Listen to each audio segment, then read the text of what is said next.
Everyone, welcome to एवरियल education में आपका स्वागत है। तो सबसे पहले आप यहाँ पर देख लीजिए कि आज द हिंदू के न्यूज़पेपर है।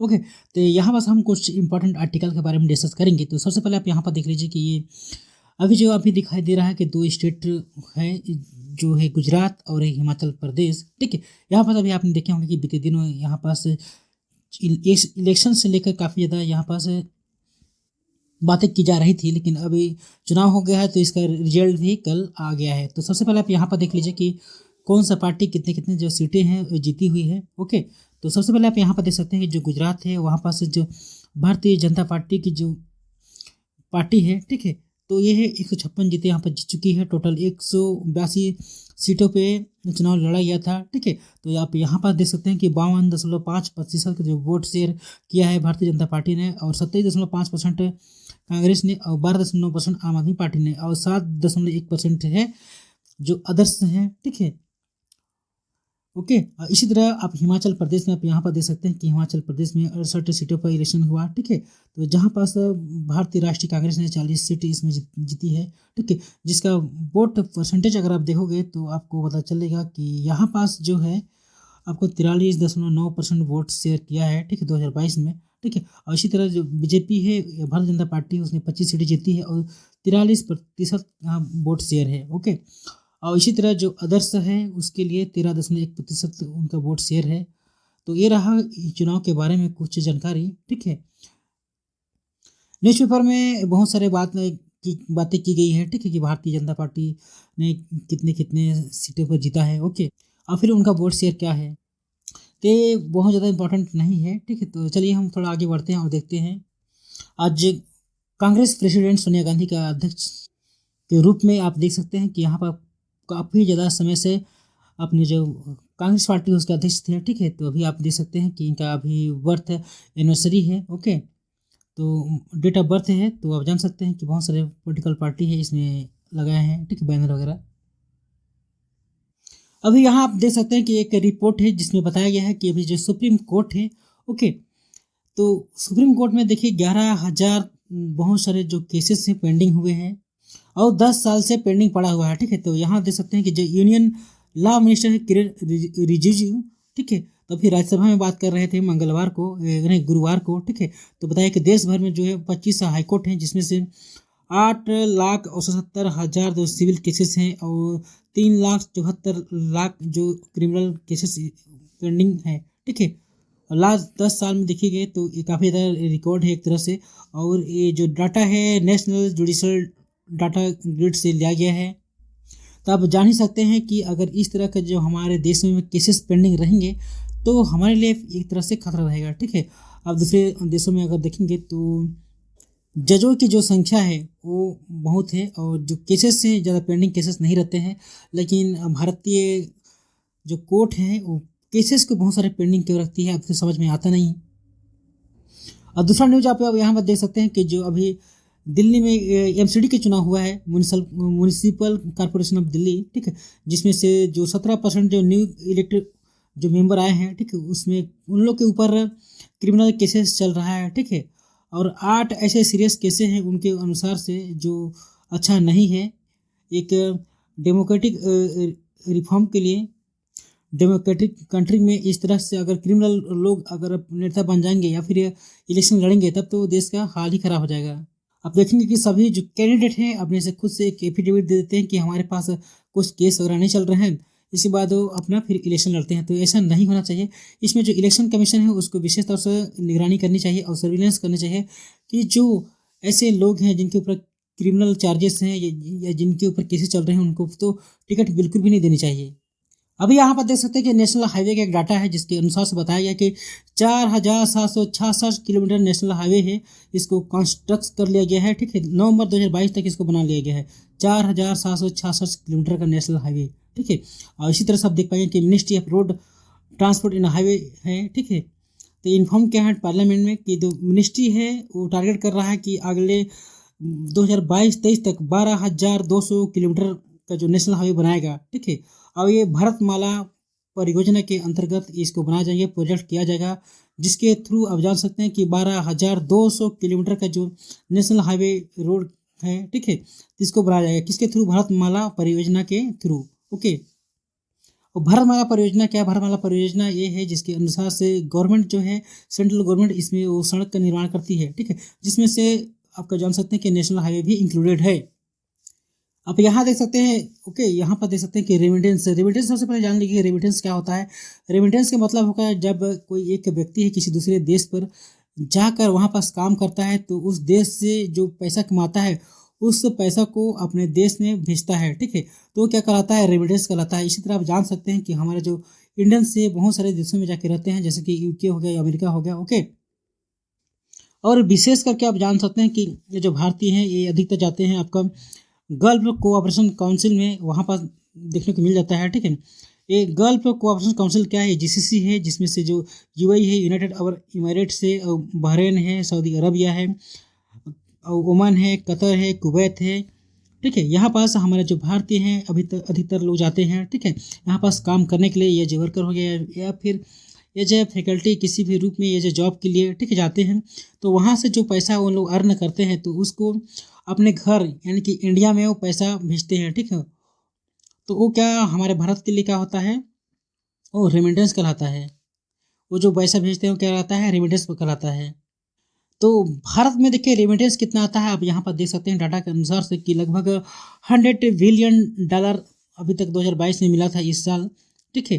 तो इतना रेमिटेंस इंडिया को मिलता है, ठीक है? लगभग आप जान सकते हैं 100 बिलियन डॉलर मतलब कि 1 अरब नहीं, पूरा का पूरा 100 अरब डॉलर, ठीक है? भारत इतना रुपए प्राप्त करता है विदेशी मुद्रा, ओके। तो अब जान सकते हैं कि इससे जो हमारा क्या होता है विदेशी मुद्रा से, विदेशी मुद्रा का जो हमारा जो कोष होता है वो बढ़ता है, ठीक है? जो अलग अलग देशों के साथ हमारे जो रिश्ते हैं या फिर इकोनॉमिक रूप से जो हम लेन देन करते हैं उसमें वो फायदा करता है। तो रेमिटेंस भी हम लोग को चाहिए, ओके। तो हम जान सकते हैं कि जो रेमिटेंस से आने वाले दिनों में कमज़ोर होने वाला है, क्योंकि बहुत सारे आप देखे होंगे कि ऐसे कंट्रीज़ हैं जहाँ पास बहुत सारे जो दूसरे देशों के जो नागरिकों लोग को बैन कर रहे हैं और दूसरे देशों से जो लोग आ रहे हैं उनका रोजगार को छीन रहे हैं। तो इससे क्या होगा? वो बैन लगा देंगे अदर नागरिक को अपने देश में आने के लिए, तो रेमिटेंस हम लोग को फिर नहीं मिल पाएगा। तो एक बहुत बड़ा एक चैलेंज होने वाला है। आप जान सकते हैं कि पिछले साल 2021 में भारत को 89.4 बिलियन डॉलर रेमिटेंस मिला था, ठीक है?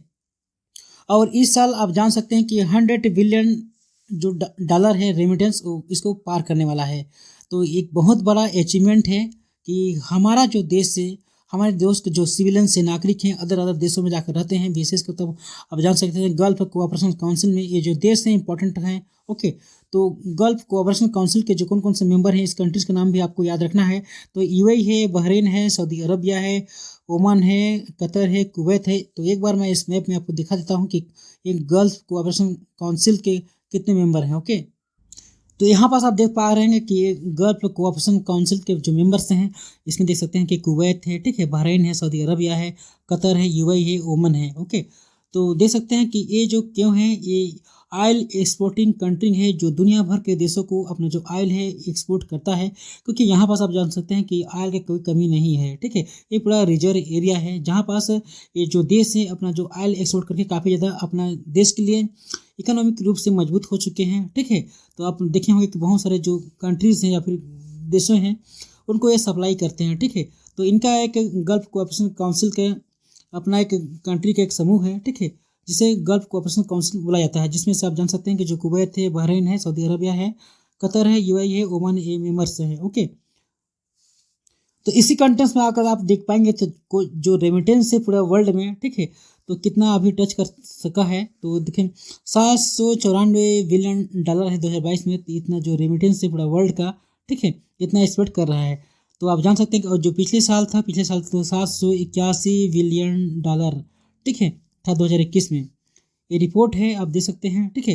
ये रिपोर्ट अभी इसका ग्रोथ अभी आप देख सकते हैं तो जानेंगे तो पता चलेगा कि यहाँ पास जो रेमिटेंस है 4.9% बढ़ा है, ठीक है। तो आप जान सकते हैं कि जो इतना परसेंटेज यहाँ पास ग्रोथ देखने को मिला है तो लगभग 10.2% 2021 की तुलना में बढ़ा है 2022 में। तो 10.2% आपका रेमिटेंस यहाँ अधिक देखने को मिला है, ठीक है। ये 4.9% की दर से बढ़ा है। तो सबसे ज़्यादा किस देश को रेमिटेंस मिलता है? तो आप यहाँ पर जान सकते हैं कि जो इंडिया है, ये इंडिया को सबसे ज़्यादा रेमिटेंस मिलता है, आप यहाँ पर देख पाएंगे। ओके, तो यहाँ पर देखिए कि जो इंडिया है अभी 100 बिलियन डॉलर इसको रेमिटेंस मिला है, और मेक्सिको को 60 बिलियन डॉलर, और चाइना को 50 बिलियन डॉलर, और इसी तरह जो फिलीपींस है उसको 38 बिलियन डॉलर, और इजिप्ट है जो मिस्र देश है वहाँ पास अभी 32 बिलियन डॉलर उनको मिला है। तो वर्ल्ड का जो रेमिटेंस है इसको मिलाकर तो आप जान सकते हैं कि जो 794 बिलियन डॉलर हो गया 2022 में। ओके, और सोचेंगे कि भारत के भी पूरी दुनिया में क्यों इतना रेमिटेंस आता है, तो आप जान सकते हैं कि भारत एक ऐसा देश है जहाँ से इनके हमारे जो देश के जो नागरिक है दूसरे देशों पर जाते हैं काम करने के लिए, एज ए वर्कर के रूप में या फिर एज ए जॉब के रूप में। ठीक है, इसी तरह गल्फ कोऑपरेशन काउंसिल है वहाँ के देशों पर भी जाते हैं। तो यहाँ बाद आप देख सकते हैं कि जो बड़े बड़े देश हैं वहाँ पास हाई स्किल जॉब की ज़रूरत होती है, जहाँ से उनको एक ऐसे स्किल पर्सन लोगों की ज़रूरत होती है जो काम को कर सके। ठीक है, क्योंकि बड़े बड़े देशों में आप जाएंगे, जैसे कि आप यहाँ पर देख सकते हैं कि यूएस हो गया या यूके हो गया, या फिर ईस्ट एशिया में देखेंगे तो सिंगापुर हो गया, जापान हो गया, ऑस्ट्रेलिया हो गया और न्यूजीलैंड हो गया। इन देशों पे ऐसे लोगों की ज़रूरत होती है, और यहाँ पर जॉब करने के लिए काफ़ी ज़्यादा मोटी रकम या पैसा दिए जाते हैं। ठीक है, तो वो लोग क्या करते हैं, उस पैसों को अपने घर में भेजते हैं। ठीक है, तो इससे हमारे जो देश को फायदा होता है। तो बहुत सारे इंडियंस हैं जो दूसरे देशों में जाकर रहते हैं एज इमाइग्रेंट के रूप में। ठीक है, ताकि वो अपने काम करके या फिर हाईली क्वालिफाइड जो लोग हैं अपना अपना डेस्टिनेशन को या फिर जो अपना गोल को पूरा करते हैं और जो पैसा कमाते हैं वो अपने इंडिया में भेजते हैं घर में, तो उसको रेमिटेंस बोला जाता है। लेकिन इसमें अब आने वाले दिनों में खतरा है, क्योंकि आने वाले दिनों में आपको देखने को मिलेगा कि जो रेमिटेंस कम होने वाला है। क्यों? क्योंकि आप जान सकते हैं कि दूसरे जो देश है, दूसरे देशों के जो सिटीजन्स नागरिक है या फिर उनके लिए जॉब का जो अवसर उसको ख़त्म कर रहा है। ठीक है, तो आने वाले देशों में देश की जो रेमिटेंस है वो ख़त्म होने वाला है। ठीक है, विशेषकर जो उसका ग्रोथ रेट चल रहा है उसके हिसाब से अब ख़त्म होने वाला है। विशेष करके जो कोविड काल आया था जिसमें से काफ़ी ज़्यादा प्रभाव पड़ा था। इसमें बताया जा रहा है कि 2023 में 2% की गिरावट रेमिटेंस में देखने को मिलेगी। ठीक है, तो इससे क्या है, जो इंडिया का जो जीडीपी है उसमें भी प्रभाव पड़ेगा। और ये भी कारण है कि जो जीडीपी अगर ग्रोथ अगर रेट अधिक रहेगा तो जो कंट्रीज़ हैं तो उनका जो स्लो रहेगा इकोनॉमी, जिससे कि ये भी प्रभाव पड़ता है।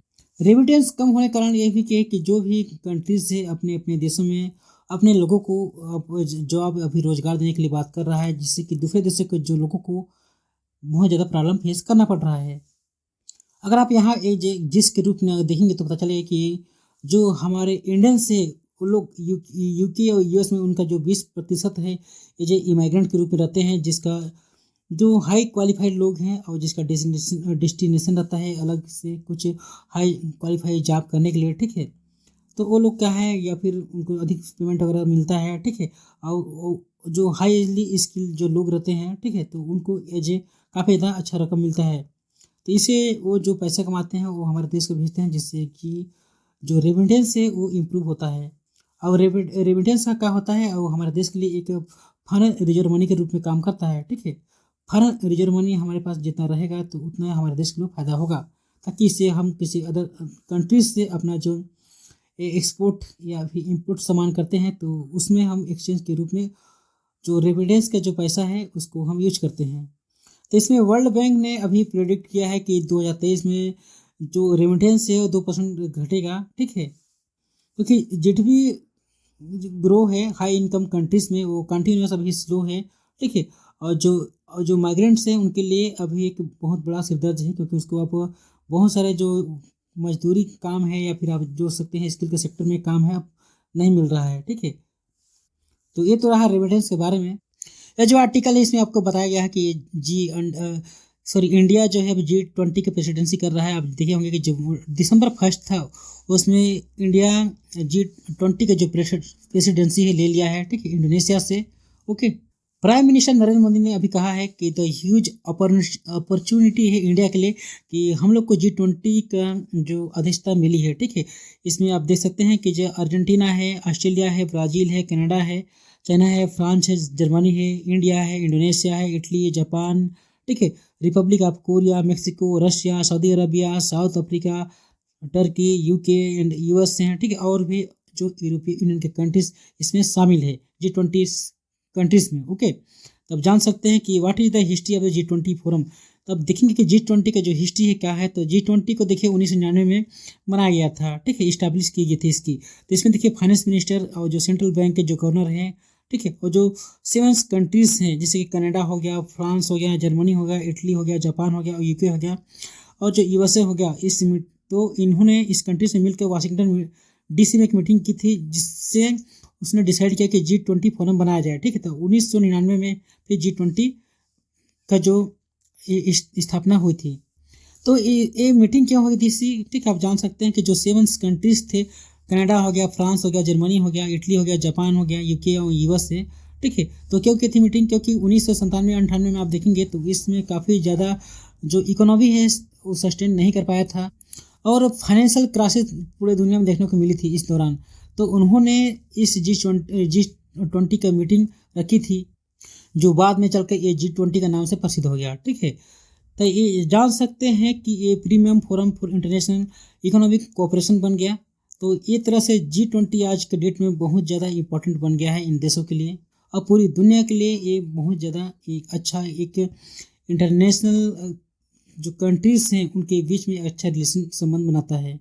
G20 का भारत का जो प्रेसिडेंसी है उनसे आप क्या समझते हैं, तो आपको पता चलेगा कि जैसे कि G20 के जो समिट होता है हर साल किसी न किसी देश को इसकी प्रेसिडेंसी के रोल में भूमिका निभाना पड़ता है, ठीक है। तो G20 का जो प्रेसिडेंसी है वो रोटेशन बेस पे चलते रहता है, ठीक है। जैसे कि अभी क्या है 2022 चल रहा है, तो 2022 की प्रेसिडेंसी की थी इंडोनेशिया ने, ठीक है। तो इसके बाद इंडिया को मिला है, तो इंडिया के बाद किसी और देश को मिल जाएगा, ठीक है, इसके प्रेसिडेंसी। तो आप जान सकते हैं कि ये रोटरी बेस पे चलते रहता है, ठीक है, कि आज इस देश इसका प्रेसिडेंसी करेगा, इसके बाद अगले वर्ष कोई और इसका प्रेसिडेंसी करेगा। तो इस तरह से सभी देशों को इसमें मौका दिया जाता है प्रेसिडेंसी करने के लिए, ठीक है। तो इसमें देखिए जो प्रेसिडेंसी के लिए इसमें सपोर्ट किया जाता है जो प्रीवियस ईयर के जो कंट्रीज हैं उनके द्वारा, और जो करंट कंट्री है वो तो करता ही है, और जो फ्यूचर में होल्ड करेगा G20 प्रेसिडेंसी उसके लिए भी इंपॉर्टेंट रहता है, ठीक है। तो इसी को इन्होंने ट्राइयो का नाम दिया गया है, क्योंकि जो 3 जो कंट्रीज हैं उनका काफ़ी ज़्यादा इसमें रोल अदा करता है इस प्रेसिडेंसी को लेने में, देने में और उसको चलाने में। तो ट्राइको का मतलब ये है कि जैसे कोई अभी इंडिया इसका प्रेजेंट करने वाला है, ठीक है। तो जैसे किसी लिया था इंडोनेशिया से प्रेसिडेंसी लिया था, और जो अगले बार होने वाला है प्रेसिडेंसी G20 का मीटिंग, ठीक है, वो ब्राज़ील में होने वाला है, ठीक है। तो इसको ब्राज़ील फिर होस्ट करेगा G20 का प्रेसिडेंसी आने वाले दिनों में। तो देखिए कि भारत का 18वां G20 heads of state government summit है दिसंबर 2023 में, ठीक है, दिल्ली में होने वाला है। तो इसको बोल सकते हैं कि जो G20 के जो है 18वां ये वाला मीटिंग होने वाला है, ठीक है। ये जो कहाँ होगा, ये न्यू दिल्ली में देखने को मिलेगा।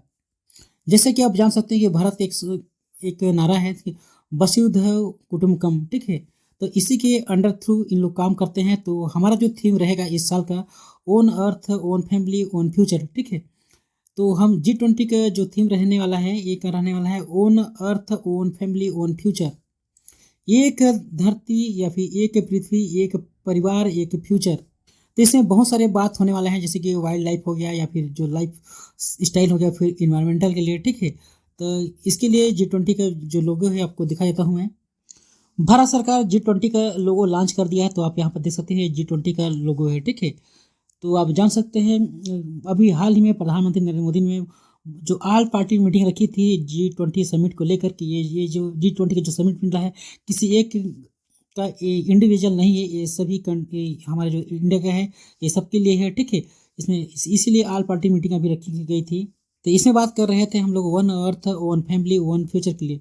तो इसी कंटेस्ट में इसमें बात की जाएगी, ठीक है। G20 का जो थीम है ये काफ़ी ज़्यादा इंपॉर्टेंट होने वाला है।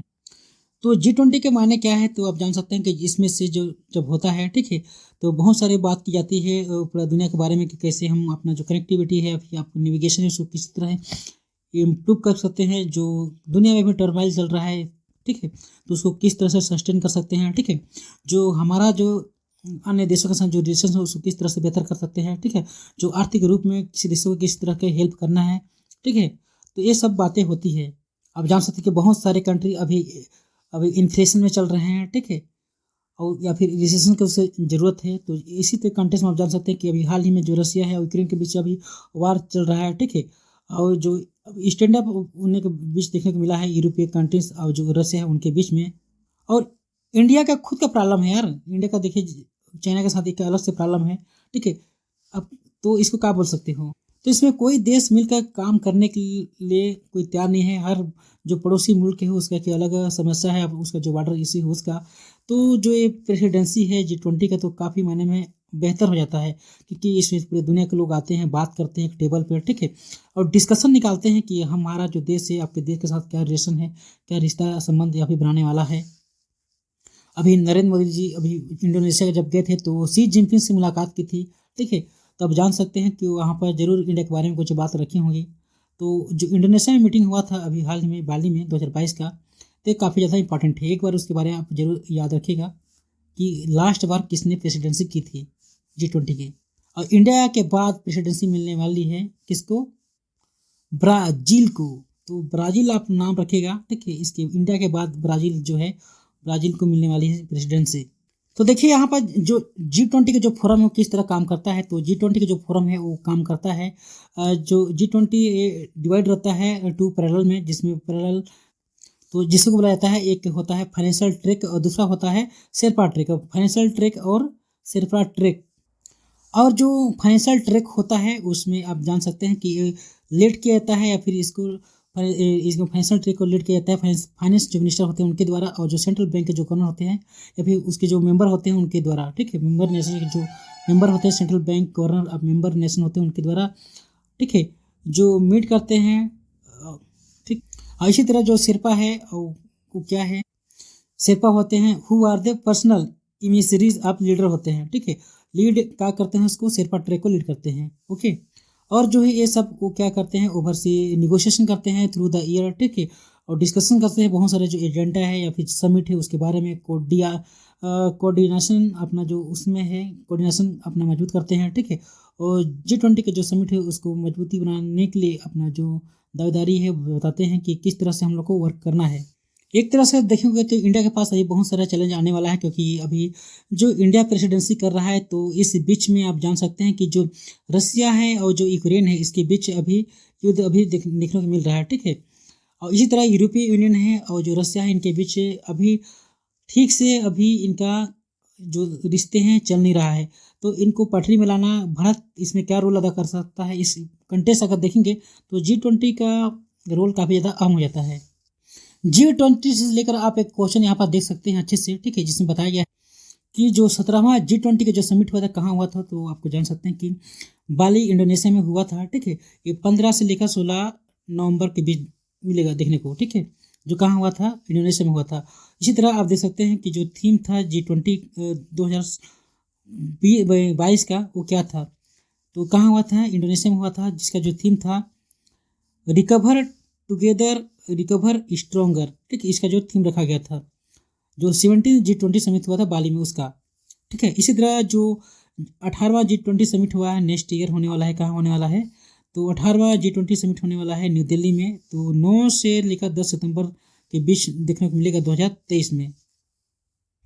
भारत का बहुत सारे इश्यूज हैं, ठीक है, जिसमें से G20 में भी बात करने वाला टूरिज्म का सेक्टर में, फिर अपन डिजास्टर मैनेजमेंट में, ठीक है।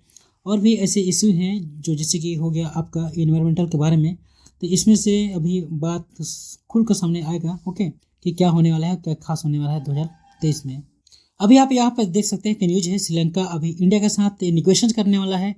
निगोशिएशन इसलिए करेगा क्योंकि अभी जान सकते हैं कि जो श्रीलंका की जो हालत ख़राब है, ओके, तो अभी भारत से इसके बात चल रही है, ठीक है। तो इसमें बहुत सारे जो ट्रेड एग्रीमेंट भी होने वाला है इंडिया के साथ, तो आप देख सकते हैं यहाँ पास, ओके, कि श्रीलंका में अभी हाल के दिनों में आपने देखे होंगे कि वहाँ पर आर्थिक मंदी देखने को मिला था, और इसके बाद से श्रीलंका है वहाँ पास श्रीलंका का है दिवालिया हो गया था, और दिवालिया होने के बाद जो श्रीलंका का हालत है बहुत ज़्यादा ख़राब हो गया था, ठीक है, क्योंकि कोविड-19 के काल से आप देखेंगे श्रीलंका को तो अभी सस्टेन नहीं कर पा रहा है। जो वो IMF से लोन लेने की बात कर रहा था, और जो बहुत सारे जो वर्ल्ड के जो ऑर्गेनाइजेशन है उनसे लोन ले रहा है, ठीक है। या फिर क्योंकि श्रीलंका आप लोन देखोगे कि तो लोन में फंस गया है, ओके, जिसको भुगतान नहीं कर पा टाइम पर, तो उसका जो देश है अभी हाल में वो सही पटरी पर नहीं उतरा है। तो आने वाले दिनों के लिए बेहतर करने के लिए वो श्रीलंका का जो इंडिया के साथ जो अभी रिलेशन है काफ़ी ज़्यादा इंपॉर्टेंट होने वाला है। तो इसी कंटेक्स्ट में अगर आप देखोगे तो पेरू को अभी एक नया प्रेसिडेंट मिल गया है, ठीक है। तो इस नया प्रेसिडेंट का क्या नाम है, इनका नाम आप देख सकते हैं कि डीना बोलुआर्टे है, ठीक है। एक कंट्री का फर्स्ट वुमेन लीडर है, ठीक है। तो पेरू कहाँ है, चलो थोड़ा देख लेते हैं मैप। तो पेरू आपको यहाँ देखने को मिलेगा, ठीक है। यहाँ बात देखेंगे साउथ अमेरिका में आपको देखने को मिलेगा। तो ये रहा पेरू, ठीक है। हमारा जो इंडिया है यहाँ पास है, तो इसके थ्रू आप देखोगे तो जो रीजन है आपको यहाँ पर दिखेगा, ठीक है। ये रहा आपका पेरू। तो इसी कंटेक्स्ट में आप देख सकते हैं कि कवर मैप पे इसमें से आपको दिखाई देगा पेरू, ठीक है। तो पेरू को आप देख सकते हैं अच्छे से। इसमें ये है डीना बोलुआर्टे जो अभी नए प्रेसिडेंट है पेरू के, ओके। तो अभी रिमूव कर दिया गया है जो पुराने प्रेसिडेंट है उनको। तो पुराने प्रेसिडेंट का क्या नाम है आपको बताइए कमेंट में।